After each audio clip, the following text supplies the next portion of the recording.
And welcome back to me channel.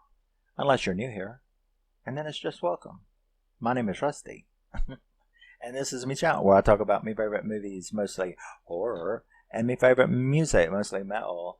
And we are back for day 6 of Zombie Fest, my first Zombie Fest, where I just chose 6 out of my pile, and I'll get to all of the others. There's a lot of Zombie Fests to come, and Shark Weeks, and Wolf Weeks, and Slasher Fests, and all kind of goodies, till I drop dead. That's just the way it is.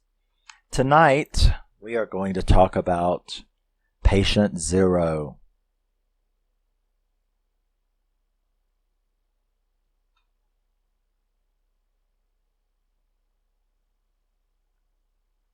Yes. Now, Patient Zero was released in 2018. Is that correct? Yes, it is correct. It checks all of my boxes. It's cool. It's rated R. It's more than 90 minutes long. It's an hour and 33 minutes, so it makes that lose a point. In case you didn't know, if it's below 90 minutes, it automatically gets a point deleted. I'm tired. This isn't Twitter. This is cinema. Okay? If you want to watch short films, go watch short films. Fuck you. If it's a feature film, it needs to be more than 90 minutes long. Now, Patient Zero stars Natalie Dormer, which I remember her most from, oh my god, Jonathan Rhys Meyers, it was like 4 seasons. She played Anne Boleyn, Beheader, The Tudors. There you go. And Matt Smith. I really recognize him, but I'd have to look to see what he did. But I don't know where I recognize him from. And Stanley Tucci, which is Caesar from the Hunger Games series, and he was Cher's best friend in Burlesque, and wasn't he the dad in The Silence? I'm not sure about that either. But anyway, that's who stars in it. And it was directed by Stefan Ruzowitzky and written by Mike Nguyen Lee. I wish people would just get normal names. You make it so hard on us, It's just unnecessary. I know you were born with it, but, as soon as you turn about 16, at least here in the States, you can run down there and have it changed for $50. I mean, come on. I know people are proud of their names, and I would be too, but if it was something just ridiculous, I don't know, never mind. So, Patient Zero opens with a bunch of news reports on, of course, an infection that at first they called mad dog disease because it seemed to create the symptoms and behaviors of super rabies. So it had jumped to humans, and they had found their first case. And now we see all of these news reports as things escalate until there is 7+ billion humans infected. So we're fucked. Okay? It's not looking good for humans. You know what I mean? 7+ billion? What is that? 92% of all humans are infected. So, they've got a leg up on us. Now, we are introduced to Morgan, who lives in this underground research / bunker / shelter, controlled by the military, of course, where they are, have their research section and their living quarters and their, so it's the war against the infected and researching and all of that kind of stuff, as well as shelters. Now, we're introduced to Gina. That's Natalie Dormer, also from Hunger Games. Which one? Catching Fire? Or no, Mockingjay. Yeah, Mockingjay 1 and 2. But, so, they are searching for patient 0. Because if they can find patient 0, if they can find that first person that got it, they would be able to create a vaccine. So that's their purpose. Now, they have been capturing and testing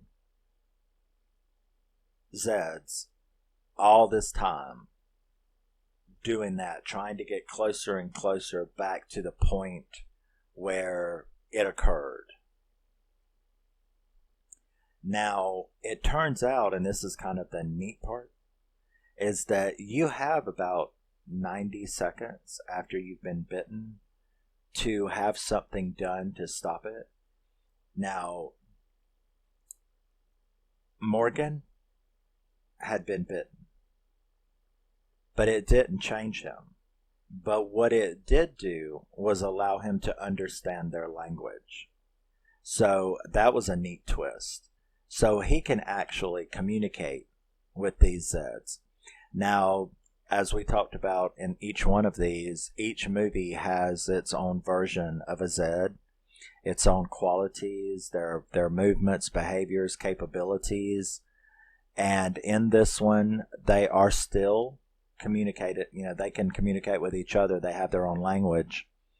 And they can be communicated with, provided they can not rip you to shreds before you can talk to them.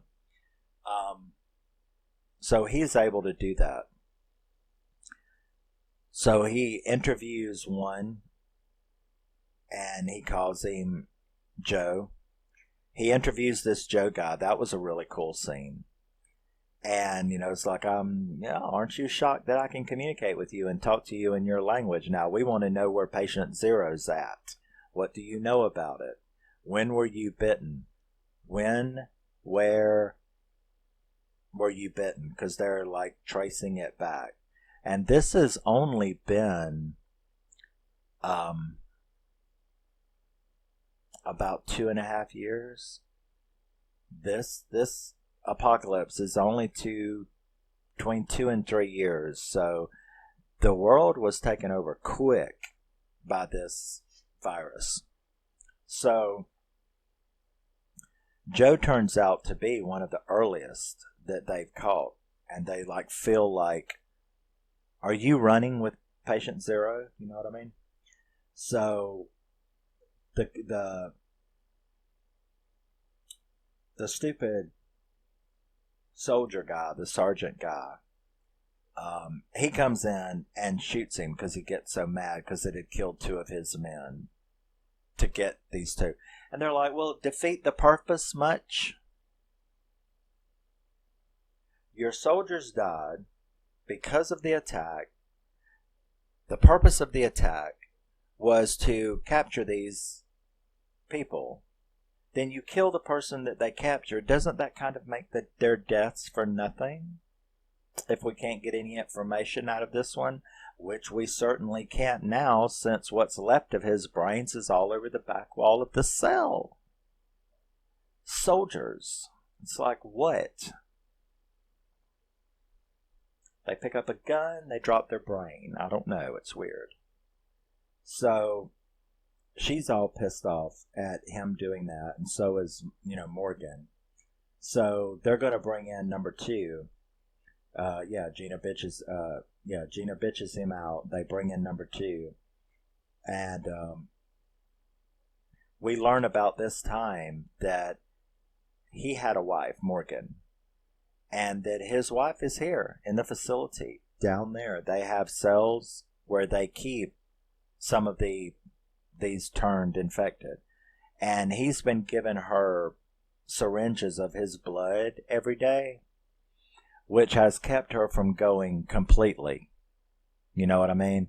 It's so we learn that little bit of the story. And that is the mythos of this movie. And that is that his blood, because he is bitten but not turned, actually has properties that can stave off, albeit shorter and shorter intervals, but can stave off this infection from taking hold of you. So, and she's down there. So, while they are bringing in number 2, Scooter, which is one of the other researchers, he gets a bit on the arm. And this is how you find out about that part of the mythos. Because he starts screaming, they grab him. Morgan starts a countdown on his watch. He starts screaming, get him to the bay. Him and Gina, and all of them are like, get him to the bay, get him to the bay. So they're all, and you keep hearing every once in a while, Morgan would be like, 42 seconds, 40 seconds, and I've never, wow. They threw him up on the table, and Gina, like, ripped his shirt off, ripped his shirt sleeve off, and she grabbed this thing and was like, whoosh. And then, she had that dude's arm amputated in less than 90 seconds. And they were like, and you saw it. You saw it. It wasn't done off screen. It was like, that was some good special effects right there. And they were like, okay, it's going to be cool. It's going to be fine. But not quite. He turns, ugly scene. The soldier shoots him. And I'll eventually have his name written down somewhere, but we'll call him the soldier till we get to a part where I actually wrote his name down. So they go back to interview number 2, which Morgan has named Pete. And we learn more mythology about this world. So I like the world building in this. You learn little bits and you can put it all together. So we learn why he plays music every time he puts one of them in the cell. Music, because it's harmonious melodies. Their chaos minds cannot handle it. And it is extremely painful. And I remember when they had that scene where he explained that, I was like, oh, so that's why they play music when they put him in there. Because you wondered that, like, why are they playing music so loud in there? And then he would do that, and the music would go off, and then he would start talking to them. And it's like, damn, I didn't notice that when he did that and the music went off, the zombie chilled out. Because it was in terrible pain. And I was like, I can relate to that. But I fucking hate rap music, right? You know what I mean? And so I was like, yeah, that's, I know I can get that. I understand how that feels, actually. And other groups, and other forms of music too, and groups. There's heavy metal groups that I would like rather have my teeth ripped out with a pair of pliers than I would have to listen to. So it's not just rap music, but I really hate rap music. So, yeah, hip hop and rap. So I could commiserate with Pete. You know what I'm saying? So he's talking to Pete about the same thing. Like when were you bit? What was okay? Turns out that it looks like we're rounding everything down to like Minnesota 2.5 years ago. Something's going on. So he's part of the original Minnesota pack, and he starts telling them that they're getting better, they're going to come, they're going to find them, they're going to take over the world, all the usual stuff. And then you see Morgan and Gina and all them talking to Command about how this project is working, but they have to be very careful because they are still evolving. This new strain of humans or whatever is evolving. And we also get to see Morgan flashbacking. He keeps visiting his wife. You start to see more of his backstory as he flashes back to the night they got attacked and bit. Gina learns that she is pregnant because she's been humping Morgan. Even though he's got a wife that's a Zed down there, she's, well. So we see, like I said, the flashbacks of Morgan and her getting bit. And Colonel Knox, that's his name. That's the stupid soldier. Well, he turns out to be alright. No, he don't. You think he's alright. He's an asshole, then you think he's alright. Then he proves he was the asshole you thought he was all along. So Colonel Knox and a couple of his men are down there processing dead soldiers, getting their dog tags in the morgue and stuff like that. And he gets to one of the body bags and he opens it up. And when he opens it up, it's Stanley Tucci. And I was like, I never noticed that Stanley Tucci was like buff. He doesn't play buff characters, but he looked like a soldier and he was buffed. I'm like, okay, well, whatever. But he rips the nose off of he bites the nose off of one of the soldier that was closest to him. Rampages on the other one. Sergeant Knox ends up alone in there with him. Morgan comes in. Now when Morgan shows up, the Zed suddenly shuts up and stops attacking and says it wants to talk because it can speak. So Colonel Knox, of course, was trying to kill it, and Morgan was like, no, it just told me it wants to talk. So he's put into the interview cell, and interestingly enough, he doesn't, he plays the music, doesn't react to him at all. As a matter of fact, while the music is playing, Stanley Tucci looks so cool in this movie as a Zed. But I like the Zeds in this movie. I really do. It's just perfect. It's like there's a perfect little hybridization. They look cool, is what I'm saying. So I approve of the Zeds in this movie. So Stanley even breaks out. He's called the Professor. That's what he's called. So, when the music is playing, when they first put him in there, he's just looking yeah, whatever. And he reaches in there and he pulls out a cigarette, gets some matches out, and he so you're watching a zombie, sit there and smoke a cigarette, and he's like, what's with the music? So Morgan goes in there and is like, the music doesn't bother you? He's like, no, not really. Not at all. And then that's when he starts talking to him about how I don't think you understand some things. We are not what you think we are. We are a different. He believes that they are the next evolution of humans. And he's like, really?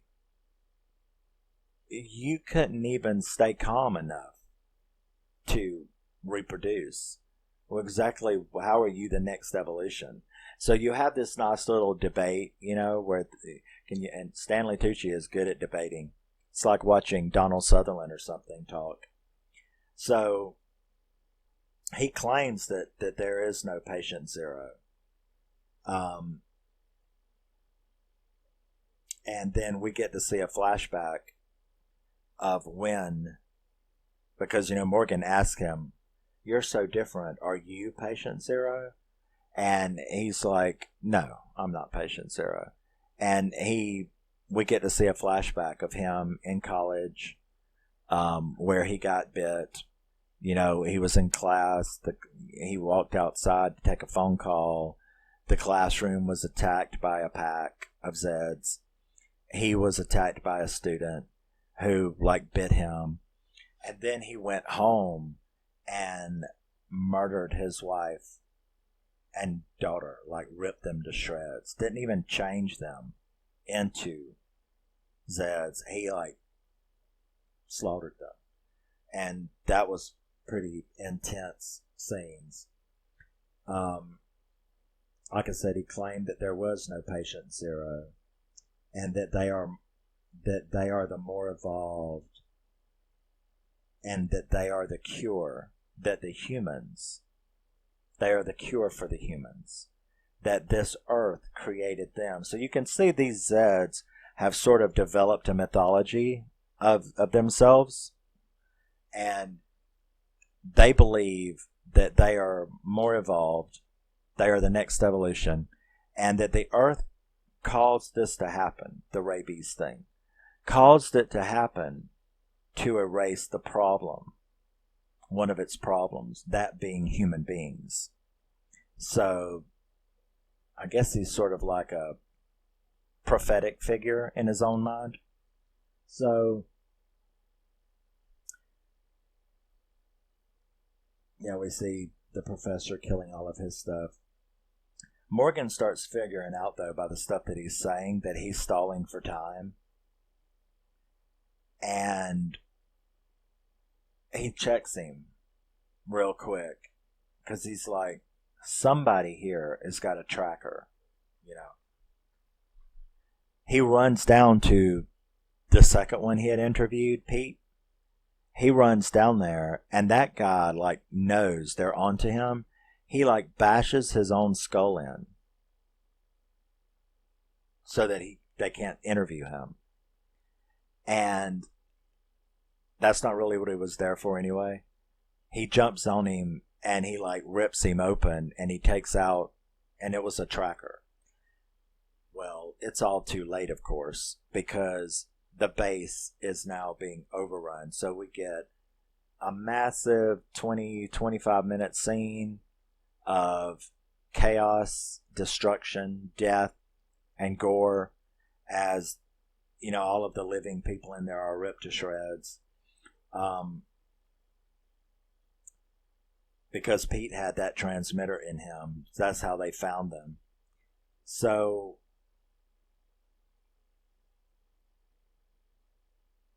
the Zeds attack. Gina ends up killing Knox, the sergeant, because he, like, threw the colonel to the zombies so that they could get into the elevator. And she's like, that was an asshole move, you know? And he's like, it was him or us, you know, whatever. And she ends up managing to get the gun from him, and she kills Knox.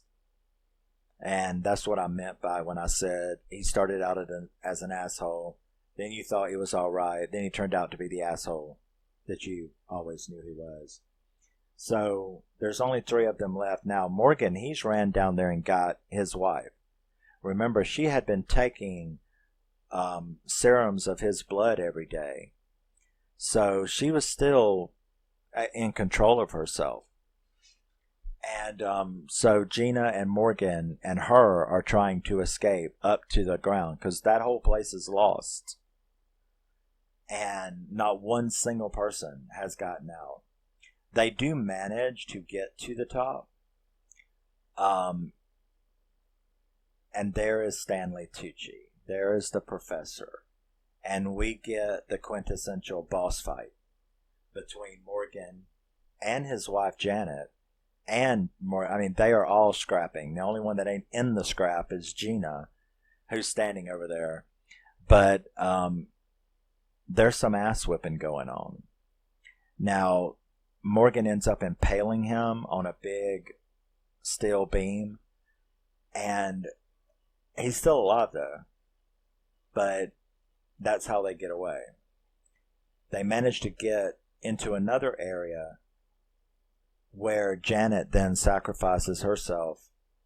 Because, you know, because Stanley, the professor, he, like, calls the other zombies with a big scream. So they come to help him, like he's their leader. They come to help him, and they're all after those 3.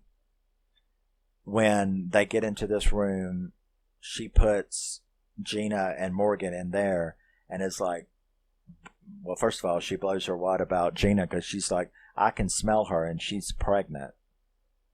So y'all need to go. So he didn't even know up until that point. So she sacrificed herself by holding them off for them to get away. Then, you know, when they did get away,